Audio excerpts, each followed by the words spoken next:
Hey folks, welcome to my channel. All right, I'm a little annoyed about this, and I think it's starting to catch on, but still, I was really annoyed. I was just watching First Take.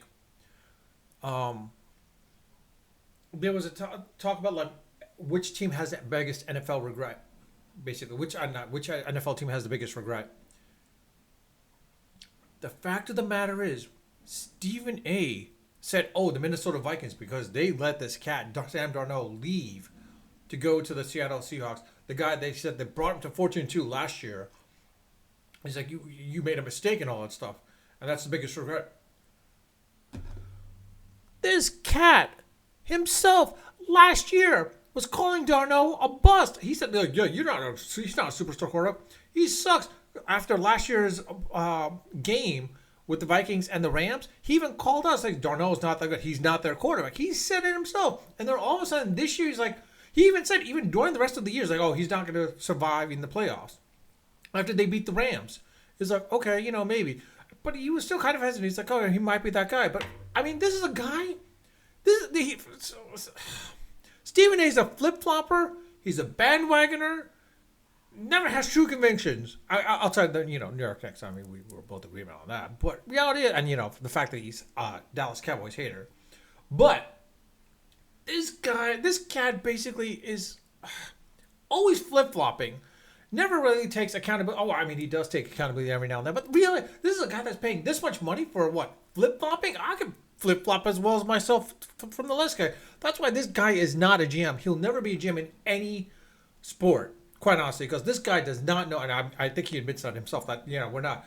He's a sports writer, but this is a sports writer without conviction. Let's be honest. This is a sports writer without conviction. I mean, for me, I'm not a sports writer. I'm just a fan. Downright fan, fan of the sports. I'll be, like I'll admit with Brunson, I was like, all right, it's a good, when the Knicks signed him, I'm like, could have used that money elsewhere, but I'm like, all right, I mean, he might help us out in the long term. So I was right about that aspect, and like I didn't know he was going to be up here at this moment, but I still to this day, until Brunson gets him to the finals, he's only a tier 1A. Everyone else is going to say he's a superstar.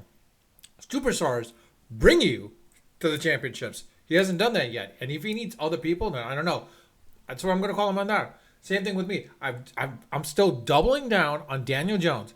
He is not the quarterback you think he is. He might be good enough to the point like he can, fake it till you make it type of person, basically. Because quite honest, I think next year, it'll be interesting to see what happens next year because he's got a Taylor behind him, basically, at this point. So, but when Taylor gets injured, it'll be interesting to see what happens, how he basically plays at that point.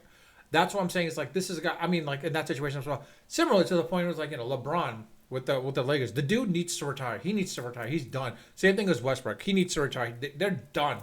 Harden. This is a dude that's never going to be loyal to any team. Basically, he's just looking out for himself. What makes sense, but at the same time, he has no loyalty to any team, and that's kind of sucky for like the fans themselves. So like this is a dude like he knows when it's not a case of wanting out, but more so to like I think he knows that they'll catch on to certain things of him, and that's why he needs to get out and he leaves at that point. That's why he wanted out of basically the Clippers. Fine, go to the Cavs. Go to the Cavs. I mean, honestly, I think it's gonna disrupt Donovan Mitchell because like it's not gonna work for Donovan Mitchell because like these two Harden, you saw what Harden was with both Durant and Irving.